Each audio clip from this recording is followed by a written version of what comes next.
Ajde da ne nagađamo, ima jedan prilog koji kaže ko je kupovao karte 12, imate grafiku, dakle nije iščitano, ali imate grafiku od ovih 504 ljudi odakle su sve kupovane karte.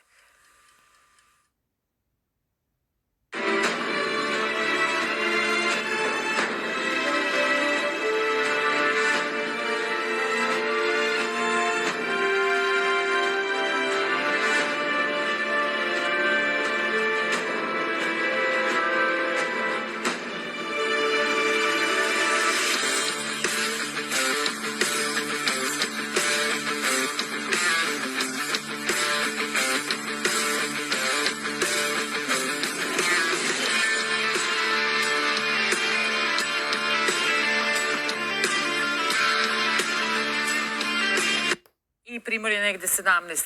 Primorsko-goranska, to je deo Like. To su oni humanisti iz Gospića. Ali opet kažem vam, najviše Zagreb. Znači, trećina Zagreba je bila na tom koncertu.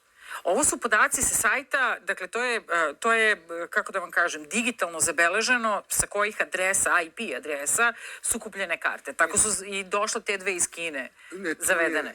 To je potpuno zastrašujuće. To znači da i iznenađujuće mnogo ima iz Istre koju mi idealizujemo kao projugoslovensku. Znači, Istra nema mnogo stanovnika, 30.000 iz Istre, znači to je jako mnogo. Istra je recimo za mene neprijatno iznenađenje u tom smislu. Jer mi stalno,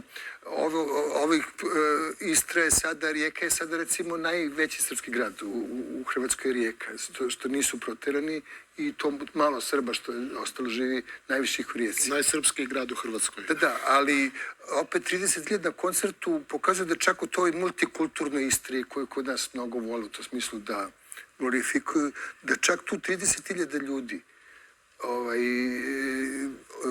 kupi kartu za... Vi ne možete da zamislite da bi u Berlinu neko kupio kartu za neonacistički koncert. Dobro, to je tamo zakonom zabranjeno, ne bi bilo zakonski moguće. Ali, jer AFD, oni se strogo izbegavaju nacističke simbole. Oni jesu, čak i Đorđe Meloni i njen ovaj pokret izbegavaju. Znači, mi u Hrvatskoj imamo tu direktno glorifikovanje ikonografije iz doba nacizma i fašizma, jedino imamo u Hrvatskoj. To imamo u nijednoj drugoj državi u Evropi. Đorđe Meloni sad se umila, sad ne čuje se od Mussolinija u njenom političkom radu. Mi to ne znam.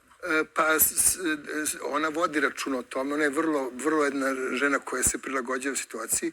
AFD isto imaju oni su neka vrsta, oni su ekstremni desničari, ali izbegavaju svaku simboličku sličnost s nacistima. Gledajte, ona se umila, a Hrvati se otkrivaju. Ovo je stvarno zanimljivo. Ja moram vas da pitam, dakle, ako tražimo ovde problem, je li problem Thompson i ponuda, ili je problem u 504.000 ljudi na hipodromu i potražnje?